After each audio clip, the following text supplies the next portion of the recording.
تاجي شوف لي زياش اصاحبي، راه زياش ولا طالع في طوندونس الاخوان. وترى فين يبان ميسي ولا رونالدو، راه المونديال ولاو تيتكلموا على زياش المايسترو ديال المنتخب الوطني المغربي. في قطر راه كلمه زياش راه ولا دايره بوم في جميع الجماهير، خصوصا الجماهير العربيه، وتحياتي لهم من هذا المنبر لانهم شجعوا المنتخب الوطني المغربي. عديد من الصحف تتكلم على زياش، خصوصا الصحافه الانجليزيه والصحافه الايطاليه والاسبانيه.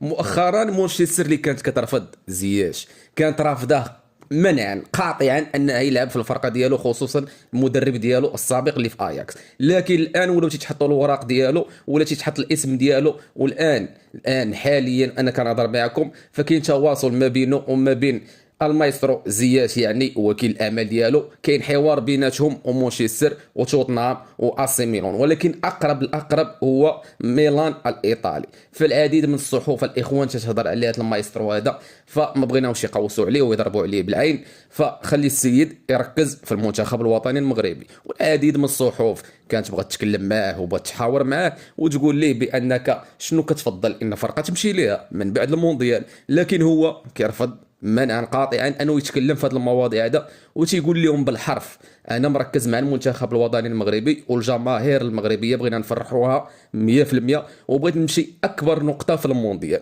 نقدر نجاوز مجموعه 16 ونطلع الربع نصف النهائي، كل شيء ممكن. فالان هو قال لك بانه مركز مع المنتخب الوطني المغربي، وتحياتي لزياش وجميع لاعبين المنتخب الوطني المغربي.